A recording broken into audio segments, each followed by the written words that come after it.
जिंदगी में कई बार ऐसा होता है कि जब हम अपने सोचने का तरीका बदलते हैं तब हमारी जिंदगी भी बदल जाती है। जिंदगी में जो कुछ भी होता है वो सिर्फ 1% ही होता है, बाकी 99% तो हम जो हुआ है उसके बारे में क्या सोचते हैं, यानी कि हमारा रिएक्शन ही होता है। एक लड़का था जो देख नहीं सकता था। ये लड़का भीख मांगकर अपना जीवन गुजारता था। एक दिन ये अंधा लड़का हर रोज की तरह एक बड़ी सी बिल्डिंग के आगे बैठकर भीख मांग रहा था। उसी समय वहां से एक अनमोल नाम का लड़का गुजरता है और इस अंधे लड़के को भीख मांगता हुआ देखता है। अनमोल उसी बिल्डिंग में एक ऑफिस में काम करता था। जब अनमोल ने देखा कि ये लड़का भीख मांग रहा है तो वो उसकी मदद करने के लिए उसके पास पहुंचता है। अनमोल वहां जाकर देखता है कि इस लड़के के पास एक डिब्बा है और उस डिब्बे में थोड़े सिक्के भी है। कुछ लोग आते हैं, इस लड़के को पैसे देते हैं और कुछ लोग उसे बस देखकर ही चले जाते हैं। अनमोल ने यह भी देखा कि इस लड़के के पीछे एक बोर्ड लगा हुआ था जिस पर लिखा था कि मैं एक अंधा लड़का हूं, मेरी मदद कीजिए। ये सब देखकर अनमोल अब ये सोचने लगा कि इस दुनिया में भी बड़े कमाल के लोग हैं, जिसे मदद की जरूरत है उसे कोई नहीं करता है। उस बोर्ड पर जो लिखा था उसे वो मिटा देता है और उसकी जगह पर और कुछ लिख देता है। अब अनमोल कुछ पैसे उस डिब्बे में रखता है और ऑफिस की ओर बढ़ता है। फिर अनमोल ऑफिस पहुंचता है और हर रोज की तरह अपना काम करता है। शाम को जब वो ऑफिस से अपने घर जाने के लिए निकलता है तभी उसे वो अंधा लड़का याद आता है। वो ये सोचता है कि मैं एक बार घर जाने से पहले उस लड़के को देख लूं। मेरे लिखने की वजह से उसके जीवन में कोई बदलाव आया है कि नहीं। वो अब उस अंधे लड़के के पास जाता है। उसके पहुंचते ही वो लड़का खड़ा हो जाता है। वो कहता है कि भैया, मैंने आपको आपकी आने की आहट से ही पहचान लिया। आप वही है जो सुबह आए थे और मेरे इस बोर्ड पर कुछ लिख कर गए थे। मैं आपको सिर्फ इतना पूछना चाहता हूं कि आपने ऐसा क्या लिखा था मेरे बोर्ड पर कि जो भी यहां से गुजरता है वो मुझे कुछ ना कुछ देकर ही जाता है। अनमोल ने कहा कि मैंने जो तुम्हारे बोर्ड पर लिखा हुआ था उसे मिटा दिया। तुम्हारे बोर्ड पर लिखा हुआ था कि मैं एक अंधा लड़का हूं, मेरी मदद कीजिए। मैंने उसको मिटा दिया और ये लिख दिया कि आज का दिन बहुत खूबसूरत है लेकिन मैं देख नहीं सकता हूं। हम ये बड़ी आसानी से समझ सकते हैं कि पहले जो लिखा था और बाद में अनमोल ने जो लिखा उसमें काफी अंतर था। अनमोल ने जो कुछ भी लिखा था वो एक नई सोच थी और ये लाइन पढ़ने वालों में भी पॉजिटिविटी फैला रही थी, इसलिए लोग इस लड़के को कुछ न कुछ जरूर देकर ही जाते थे। अगर हम हमारे सोचने का तरीका बदल देते हैं तो हमारी जिंदगी भी बदल जाती है। मूर्ख मेढक। ये कहानी है एक मूर्ख मेढक की। इस कहानी से हम ये बताने वाले हैं कि हमारी लाइफ में सिर्फ सही डिसीजन लेना ही काफी नहीं होता है, बल्कि हम ये डिसीजन किस वक्त पर लेते हैं ये भी महत्वपूर्ण होता है। एक दिन एक किसान पेड़ के नीचे पानी गर्म कर रहा था। वो किसान जिस बर्तन में पानी गर्म कर रहा था उसी बर्तन में गलती से मेढक गिर जाता है। उस वक्त पानी ज्यादा गर्म नहीं था, इसलिए मेढक पानी का मजा ले रहा था। कुछ देर के बाद पानी गर्म होने लगा और ये मेढक भी पानी के तापमान के अनुसार अपनी त्वचा को संतुलित करने लगा। जैसे जैसे पानी का तापमान बढ़ता गया ये मूर्ख मेढक भी अपने आप को उस पानी में रहने के लिए एडजस्ट करता रहा। कुछ देर के बाद पानी ज्यादा मात्रा में गर्म हो गया और ये मेढक के लिए उस पानी में रहना मुश्किल हो गया। अब मेढक ने सोचा कि वो इस पानी से बाहर निकल जाएगा। मेढक ने उस गर्म पानी से बाहर निकलने के लिए छलांग लगाई पर वो वापस उसी बर्तन में गिर गया। मेढक ने दूसरी बार भी प्रयत्न किया, फिर भी वो बाहर नहीं निकल पाया। बहुत बार प्रयत्न करने के बाद भी वो मेढक वापस उसी बर्तन में गिर जाता था। आखिर में पानी ज्यादा गर्म होने के कारण मेढक को अपने प्राण गंवाने पड़े। इस कहानी से आपको क्या लगता है कि ये मूर्ख मेढक क्यों बाहर नहीं निकल पाया? ये मूर्ख मेढक बाहर नहीं आ पाया क्योंकि उसने अपनी सारी एनर्जी उस बर्तन के गर्म पानी को एडजस्ट करने में गंवा दी थी। जब उसने बाहर आने का सोचा था तब बहुत ज्यादा वक्त बीत गया था और उसके पास उस बर्तन में से बाहर निकलने के लिए एनर्जी ही नहीं बची थी। अगर उसने ये डिसीजन पहले लिया होता तो वो बड़ी आसानी से बाहर आ सकता था।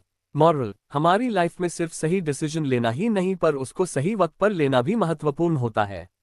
व्यवस्था: कभी कभी हमें ऐसा लगता है कि जो हमारे आसपास चल रहा है वो ठीक नहीं चल रहा है। ये चीज ऐसे नहीं बल्कि ऐसे होनी चाहिए। कुछ लोग तो उसे बदलने की कोशिश भी करते हैं और उसे बदलते भी है। बाद में उन्हें पता चलता है कि ये जो पहले से चलता आ रहा था वही ठीक था। ये कहानी भी उसी के बारे में है। एक बार एक शिप में बहुत सारे पक्षियों को बिठाकर के एक देश में से दूसरे देश में ले जा रहे थे। जब उस शिप को ज्यादा समय लग गया तो उनमें से कई सारे पक्षियों को लगने लगा कि ये शिप बहुत धीरे चल रही है, इससे तो जल्दी हम उड़कर पहुंच जाएंगे और आगे तेजी से निकल जाएंगे। कई सारे पक्षियों ने तो उड़ना शुरू भी कर दिया और वो इस शिप से आगे भी निकल गए। वो शिप से बहुत दूर आगे निकल जाते हैं।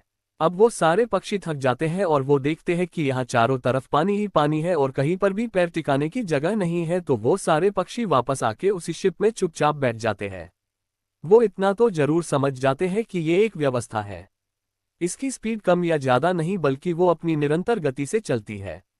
इसके ऊपर बैठना ही सही है, समय आने पर जहां पहुंचना होगा वहां हम पहुंच जाएंगे। कई लोग अपने समाज और परिवार को गाली देते हैं कि ये लोग मॉडर्न कब बनेंगे, इस लोगों की सोच कब बदलेगी, ये लोग आगे कब बढ़ेंगे। समाज और परिवार भी एक व्यवस्था है, वो हमारी गति के हिसाब से नहीं चलता है। उसे आगे बढ़ने में जितना समय लग रहा है हमें उतना समय उसे देना चाहिए। ईश्वर की योजना। ईश्वर की योजना हमारी योजना से हमेशा बेहतर ही होती है। लाइफ में कभी कभी ऐसा होता है कि हमें जो चाहिए, जिसका हम बहुत समय से इंतजार कर रहे होते हैं, वो हमें मिल तो जाता है, लेकिन कुछ ही पल में हमसे वो वापस भी चला जाता है। ऐसी स्थिति में हम ईश्वर को कोसने लगते हैं। हम ईश्वर से कहने लगते हैं कि आपने मेरे साथ ऐसा क्यों किया। कुछ समय के लिए हमारा भरोसा ईश्वर पर से उठ जाता है, किंतु कुछ समय के बाद हमें ये एहसास हो जाता है कि जो हुआ वो हमारे लिए अच्छा ही था। ईश्वर की योजना हमसे अच्छी होती है। हमें ये बात समझनी चाहिए कि जो हमारे हाथ से चला गया वो हमारे लिए अच्छा ही नहीं था। ईश्वर ने जो कुछ भी किया वो सोच समझकर ही किया होगा। एक छोटा सा 2 साल का बच्चा खेल रहा था। खेलते खेलते उसके हाथ में चूहे मारने की दवाई आ जाती है। बच्चा नादान था, वो नहीं जानता था कि ये चूहे मारने की दवाई है। वो तो इस दवाई को चॉकलेट समझकर खुश हो रहा था। वो इसे खाने ही वाला था कि उसकी माँ का ध्यान उस पे गया। माँ ने तुरंत बच्चे के हाथ में से वो चूहे मारने की दवाई छीन ली। बच्चा जोर जोर से रोने लगा। बच्चे के रोने के बावजूद भी माँ ने उसकी एक नहीं सुनी और वो दवाई उसने कहीं पे छिपा दी।